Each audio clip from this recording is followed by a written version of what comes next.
The story made headlines around the world. But there's another story here, one that the news doesn't focus on. Charlie Kirk wasn't just a political figure. Behind the speeches, behind the microphones, he was a husband and a father. And now it's his family that's left behind. Charlie Kirk was only 31 years old. He grew up in the suburbs of Chicago in a regular American family, going to church, dreaming big. By the time most people his age were still trying to figure out college, Charlie was already building a movement. At just 18, he co-founded Turning Point USA.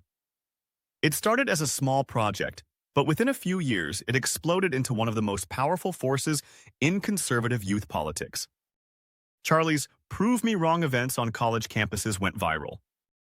His speeches drew both cheers and protests.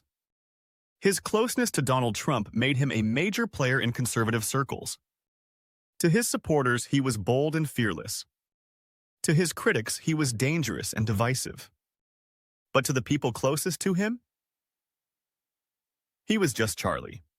In May 2021, Charlie married Erika Frantzve, and Erika has her own story. She was crowned Miss Arizona in 2012. She played college basketball. She studied political science at Arizona State, earned graduate degrees, and is now working on a doctorate in biblical studies at Liberty University. She started nonprofits, hosted a faith-based podcast called Midweek Rise Up, and even founded a Christian clothing brand. Charlie admired her strength. Friends say Erika was his anchor, the one who kept him grounded when the political world got too loud.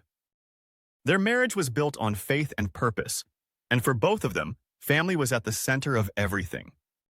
Then came the children. In August 2022, they welcomed a daughter. In May 2024, they welcomed a son. Charlie wasn't shy about how much this meant to him. He often told his audiences that people should get married as young as possible and have as many kids as possible. He said raising children was not just good, it was godly. For him, becoming a dad wasn't just personal joy, it was living out what he preached. He and Erika made the choice to keep their kids' lives private. No big photo shoots, no names splashed across Instagram. They wanted their daughter and son to grow up safe, out of the spotlight. And now, those children are just 3 years old and 1 year old. Too young to understand what has happened. Too young to remember the sound of their father's voice. That's the heartbreak.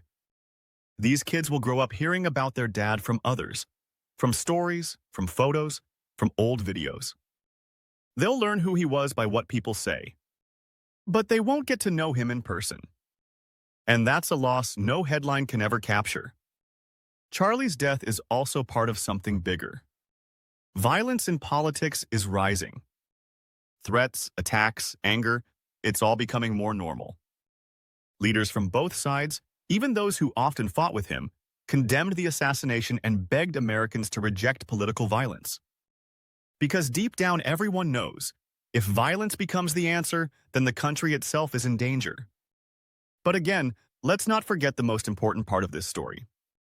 While the nation debates politics, Erika is now a young widow.